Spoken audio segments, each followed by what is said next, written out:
Okay, take one. It's been a while again. I'm in the mood for something different, and I think tonight I'm going to try to break a curse because since I started the Hockey on Real channel, Montreal has not won a single thing. And of course, I am a Habs fan. They've never actually won a championship anything on this channel before. And it just so happens that they made it to the Stanley Cup final of my 1948-49 NHL full season replay. This is one that I started just over 2 years ago, actually.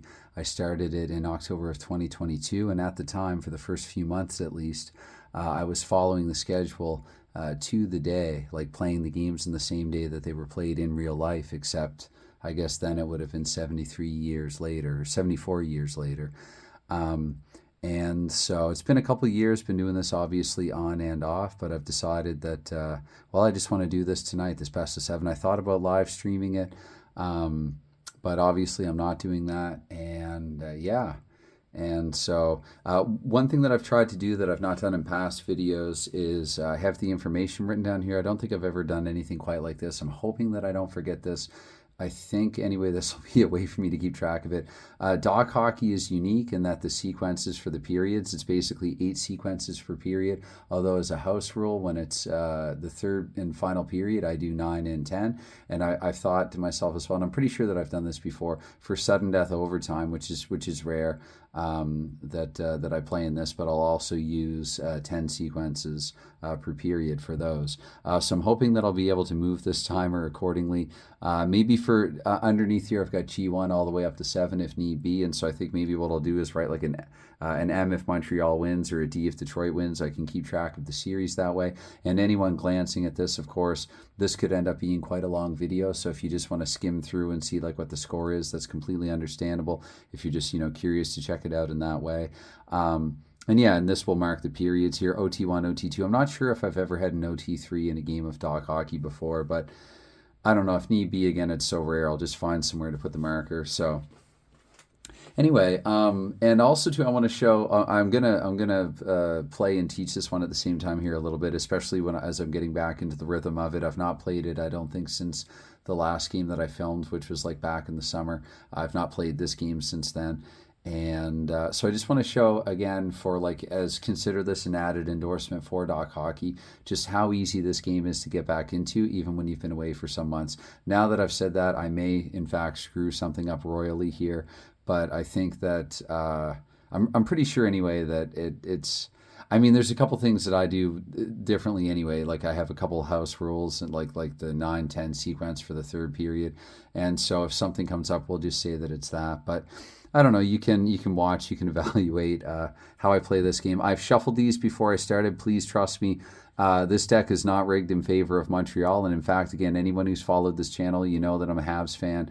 And if I'm trying to rig seasons and projects in favor of Montreal, I'm doing an absolutely terrible job of it. So we're about 3.5 minutes in. I say no time like this present moment to start. A 2 will mean that Montreal will win the face-off for the first sequence, and it will be a team player getting the puck. The Joker.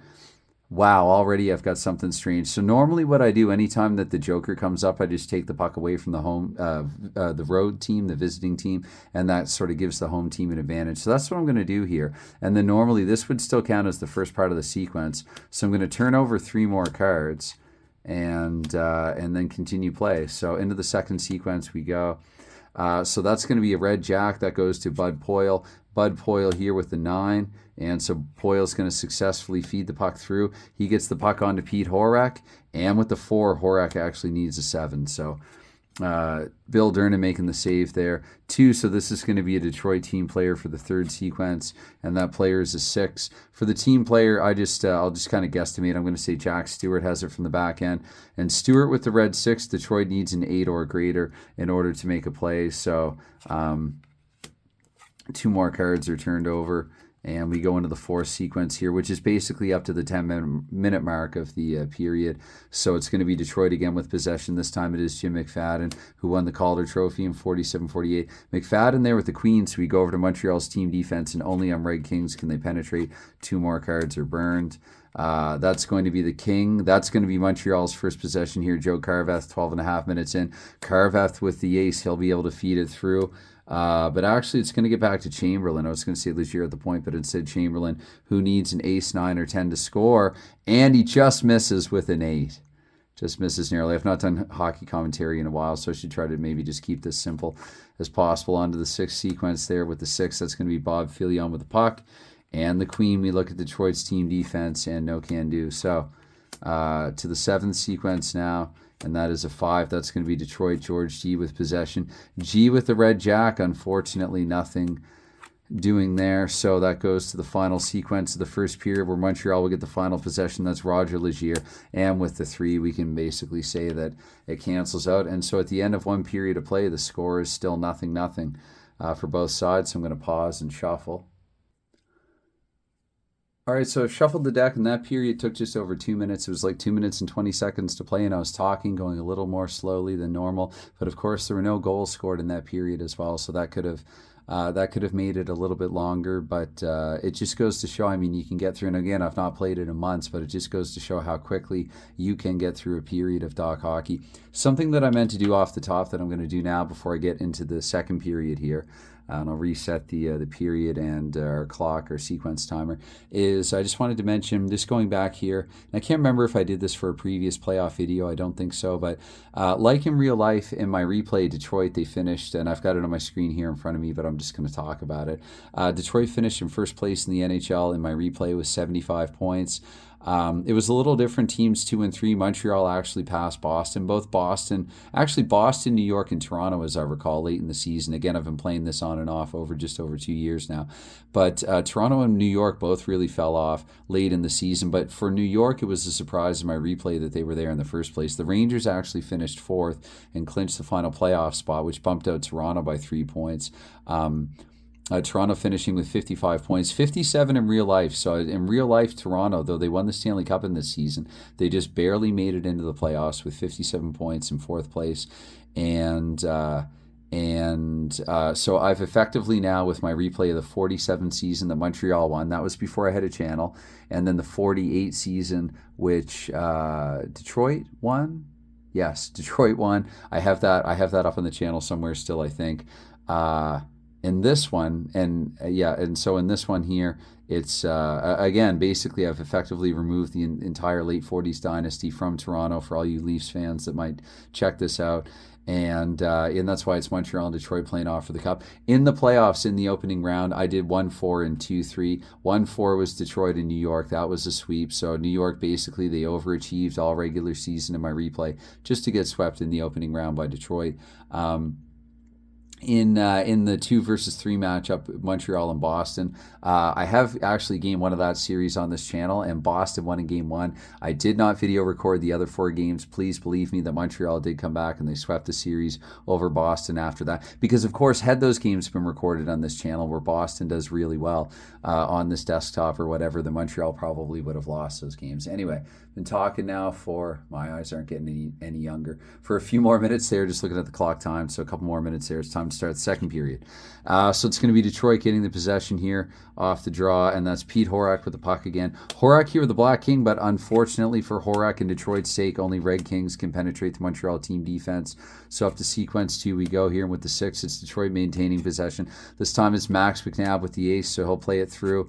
McNabb to 5. 5 is Enios Glazizi. I should have actually maybe tried to find the pronunciation of his name before getting onto camera and doing it. And not the first goal of the series. That's going to be a good save there for Bill Durnan, who is fooled only by Red Kings. So 4, it's going to be Detroit maintaining possession now, headed up to 7.5 minutes. That is Red Kelly. He'll feed it through to number 10. Number 10 is Pete Horak. Horak with a lot of touch in this game, a lot of possession, but it's going to be Bill Durnan coming up again. So it's going to be a Detroit team player into the 10th minute. I'm going to say Pat Lundy this time. And so Lundy here with the puck and with the joker that's automatically through for the home team. So they get it through to 8. Jim McFadden with the 3. Not a good shot. that he gets off there, but still Detroit with possession all period long here so far. Jack Stewart here. Stewart needs an 8 to a 10. I don't do injuries, so I'm just going to keep going with it. Blackjack can be an injury in this game. You can see the rules. This game's free to play, free to download. You can find it on Delphi forums, both in the penalty box and on Tabletop Sports. And moving on, so I don't mess this up here for myself. So 4, that is the first possession. See, look, now I'm doing it. It was this Jack, yeah, and then I burned 2 more cards to the 4. So it's Montreal's first possession. So that alone was a little unusual for this one. Chamberlain, who needs a 9 or a 10, doesn't get it. 2 more cards get burned. So we go up to the 17. Oh, was that those 2 cards stuck together? No. So we go up to the 17.5-minute mark here. And if I screw something up while I'm on camera, please trust that it's not deliberately. Watch it be a mistake that cost Montreal the game. Anyway, 7, so that is Montreal with possession. And 9, Mosdell needs, he needs 9 or greater, and that was only an 8. So 2 more cards are burned. So Montreal with a couple possessions now. Final possession of the frame, that's going to be Rocket Richard. Rocket Richard looking to set someone up, but Detroit's team defense says no. So after 40 minutes of play, this one now headed into the third period, and the score is still 0-0 here in game 1 of the series. So back for the third and what may or may not be the final period here with a tie game still. 0-0 after 40. This is playoff hockey, I guess. Goals are at a premium. What did I think of there as I was shuffling the cards that I might want to announce before puck draw for the third? Oh, if you notice this here on my wedding ring finger, that's actually my wife's name, her name in Korean tattooed. I've never been one for jewelry, but this is something that I should have got done a long time ago. So if you happen to notice that on and off and you're curious about it, that's what it is. Anyway, to start things off here for period 3, Black Kings, so that's going to be Joe Carveth here. This might be Montreal's best chance the whole game so far. And with the 10, it's going to be automatically through. 10s are automatically through here, the first sequence of the third period. Unfortunately, it's down to a 3 there. Leo Gravel, he scored some big key goals for Montreal this season, though. You can see the replay in the penalty box in Delphi. Let's see if this will be another example of that for the go-ahead goal. Gravel with the King, and he does it. I got to be careful, actually. It's approaching midnight here, about 11:30 p.m. But Leo Gravel is going to make it 1-0 Montreal, as advertised there.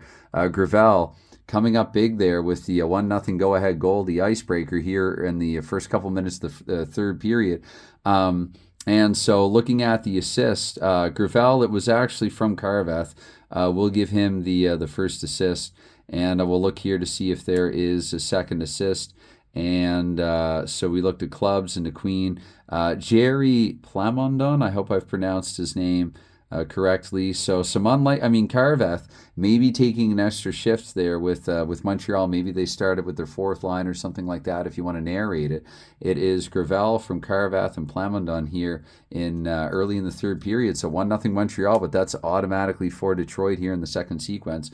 We'll say Ted Lindsay takes it, and Ted Lindsay here with the 9. So he's going to set up 10. Yeah, Ted Lindsay with the 9 through, and he sets up Pete Horak.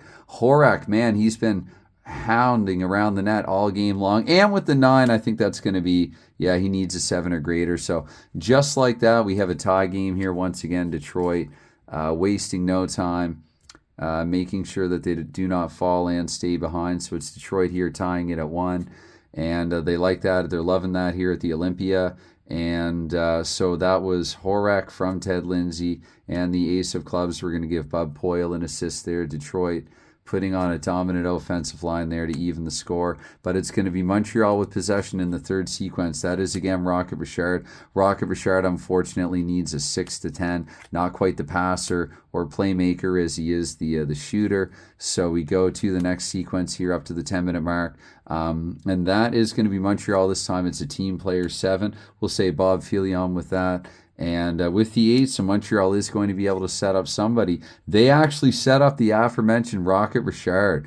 Rocket Richard here in the crease on Harry Lumley. And that is a 6. That's going to be another goal. So after basically after a scoreless 40 minutes here, we get 3 goals in the opening 4 sequences. I want to double check that, actually. So yeah, by my count, 19 cards have been used, and there were some team players and secondary assists in there. a couple of them. So this will be the 20th year to get the secondary assist here, which is the Jack of Spades. So the secondary assist going to Murph Chamberlain actually for that one. So it was Rocket from Bob Fillion and Murph Chamberlain, and we get a 2-1 hockey game here up to the 12.5-minute mark where Detroit will retake possession of the puck here. Bub Poyle with a 9. So Poyle through inside. They get it to Max McNabb. Max McNabb with the 5. Max McNabb, who famously did not score like almost all season long, and he finally got a few goals late in the season. On to sequence 6 we go here in the third period. Automatically Detroit's. Let's give Abel the possession this time. Abel with the 3, though no can do. Abel, Lindsay, and Howe, they have nobody who could have accommodated that. Montreal doesn't either. So to... not the 15-minute mark, actually. This is going to be the 14-minute mark, so I played 10 sequences for the third period. And that could benefit Detroit here, where Ace 10 Lindsay has the puck, but Montreal's defense has other ideas. So we're going to go to the 16-minute mark here, where it's going to be Ted Lindsay with a repeat. Think again. Lindsay here with an 8 this time. Through to the Queen, through to Bub Poyle. He's already got a point in this game. Poyle with the ace is going to tie it. Can you say overtime? Poyle here 2-2. Poyle 2-2. That was, again, from Ted Lindsay, I believe. This time I spoke too soon there on Lindsay. Got to watch that as a Habs fan. And so Poyle from Lindsay in the 3 of clubs. That's Poyle again. So just the 1 assist on the goal.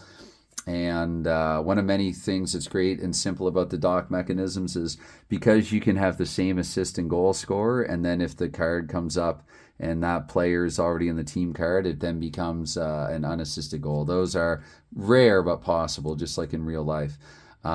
So 2 sequences, 9 and 10, though. Again, the long period, this could now benefit Detroit. They've tied it up. Gordie Howe with the puck, but Howe with the 2. So he's unable to connect with a pass inside. It's going to be 7, though, the final sequence. Detroit could steal game 1 here at the last second. That is Marty Pavlich. Pavlich with the 4, however. He runs out of time, and so we have a 2-2 tie here at the end of game 1, meaning that we're going to sudden death overtime already in the series. Okay, and as mentioned earlier, somehow that period went long, and I mean, it is no mystery. There were 4 goals in that third period after 0 in the first 40 minutes, so... time to start sudden death overtime here. Hopefully that's visible. I'm not sure if I should put the pawn under or above the number, if that makes it easier. Maybe I moved the period marker to above. It's going to be Detroit right off the hop here. Ted Lindsay. Lindsay with a 10 automatically through. Let's see who he sets up. Lindsay's going to get it to the Joker, and so the only other card, I mean, I got to give it to Sid Abel here. This could be over almost before it even begins. Oh, and Bill Durden comes up with a clutch save in the crease. All right, there you go. There's the excitement in DoC hockey for you. So Bill Durnan, I mean, that was just a surefire had that been a number, an ace or a 2 to 10. That's almost a no miss. But because it was a face card, it tested the goalie. Bill Durnan coming up with a spectacular stop there. Detroit will maintain possession headed into the second sequence here. The 2, the team player, I'm just going to give it to Jerry Couture, and Couture with the 2. So misplays that, and we go to the third sequence here. Remember, I'm doing 10. So after burning a couple of cards, though, Lindsay will keep a hold of it. Lindsay this time with a 7. 7, that's fed through to Jim McFadden. Jim McFadden here, he needs an ace or an 8 to 10 to score. And the Black King, so Bill Durnan tested again here. 2 great saves early in overtime. And on top of that, Montreal will get their first sequence here with the puck, the 6, but the Blackjack, again, I'm not injuring, but they're not going to be able to play it through Detroit's team defense. So... got to be careful where I move that pawn. I think I'm going here now to the 5th sequence. This is sudden death anyway. I feel like it probably matters a little less because, next goal wins. So I don't know, maybe you can be saved by the buzzer or something. But the 8, it's going to be Detroit, Pete Horak. Pete Horak with a 5, though unable to maneuver it to anybody with a chance to score. So to sequence 6 we go here. Probably don't even really need it. Well, for the sake of periods, I do. It's going to say mark the time. So Jack Stewart here, he needs an 8 or greater, and he doesn't get it. So Detroit, a lot of possession. I don't want to say they're not doing much with it because a couple dangerous chances there in Bill Durnan. And this could be another one here with Sid Abel, who needs a 5 or greater, and he got a 4.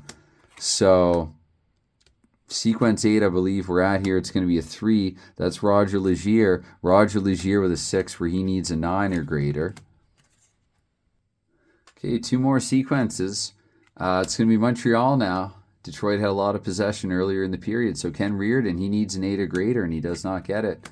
So final sequence here, the opening overtime. We're about to have another scoreless period. Let's see, Bud Poyle, the jack, but he needed a 6-10. So there, through one overtime period, it is, we still got a tie game here.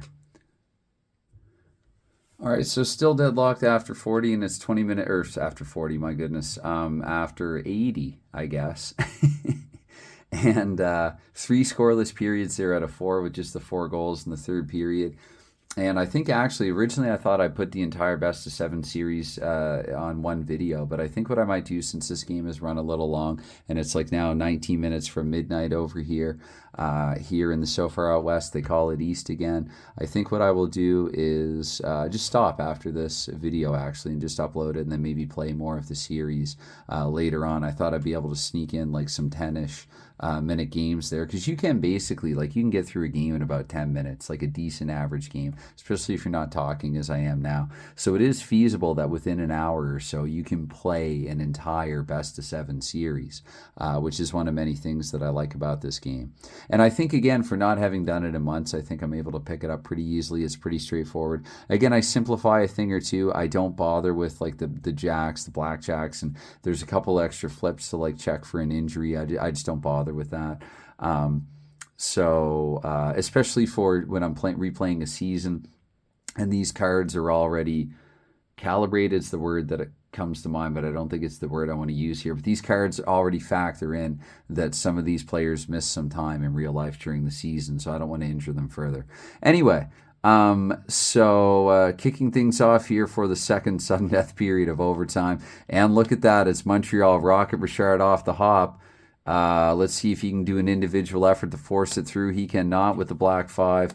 So that's going to be one sequence. Burns there, and the Red Wings here, not the Rings, but the Wings have possession here in the second sequence. That is George G., former Chicago Blackhawk, who will feed it through even the incredible Montreal defense, and he gets it onto a Detroit team player, which they can score at a 5 or greater. This is actually pretty good for them. Someone off the bench here, fresh man in, so the goodness, to a team player.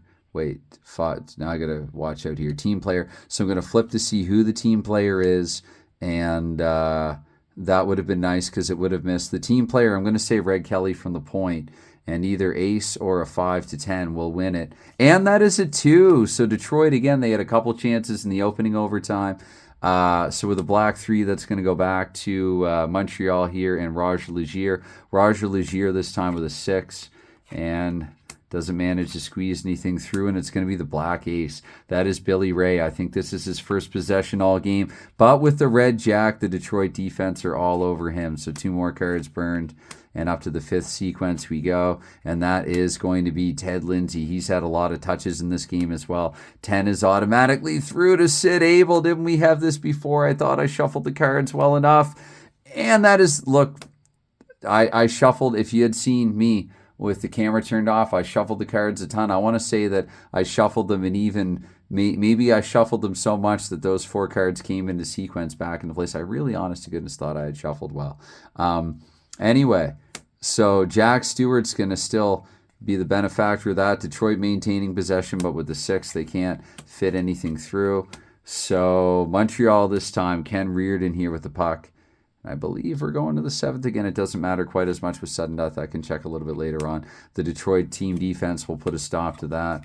And so it's going up to the 8th sequence here, and then I'll pause and check where it's going to be Jack Stewart with it again. Joker automatically through for Stewart. Down to 9. That's Gordie Howe, who had a lot of trouble in the regular season. He put up a lot of points, but they were mainly assists. He had a lot of trouble with goals. He needs an ace or an 8-10. Does he have a goal in him here? Does he have the overtime winner here?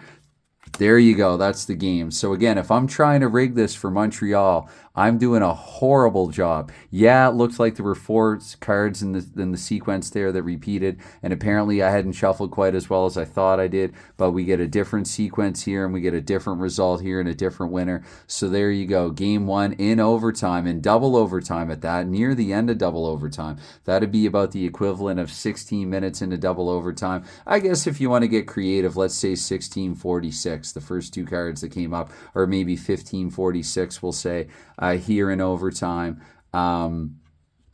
in double overtime. Again, I should correct myself there, for Detroit. And so I'm even going to mark on here for game one. I'll put just a D under there for Detroit, if that's visible on camera at the bottom there. So there's the D. I'm pointing to it. The D for Detroit. And so, yeah, they take game one of this series, but this is now almost 25 minutes long. So like I used to say before, and even though I don't make videos at nearly the same rate anymore, I still mean it just the same. Anytime, any consideration that you give to anything like this, well, it's never expected, because I know this is niche, it's not for everybody.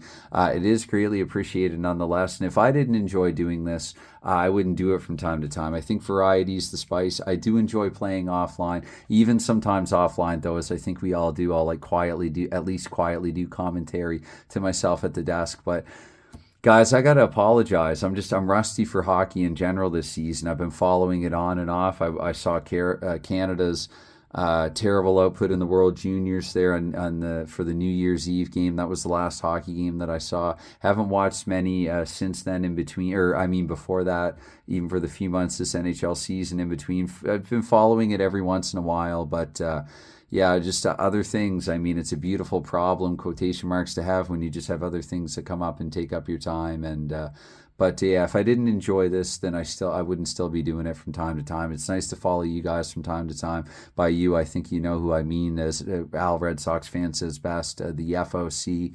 out there. So yeah, again, circling back to it, any time that you give to this, even if it's never expected, it's greatly appreciated. And other than the fact that the Habs lost, which again, I mean, it was a dramatic game. It was double overtime. I mean, if you've got to lose as a Habs fan, this is the way to do it. So, and there was a nice back and forth ebb and flow there with the goals, them trading goals, leads back and forth, as I recall, there early or through the first half of the third period. So I think I'll let the dry erase. I'll leave it on the board here and just leave it as is, and then come back with more games in the series. But do not take this as a sign that a game of DoC hockey will take 30 minutes to play. If you're not, if you're not babble, ramble, gabbering on as I am right now, then it should take far less than even half this time to get through a complete game of DoC hockey. And I mean, as you see, one thing, and again, I'll be repeating some stuff some points that I've made in older videos, but one thing that distinguishes DoC hockey from other games. And I'm not saying that the other fast-playing games, and I'm not saying that those fast-playing games are not as good.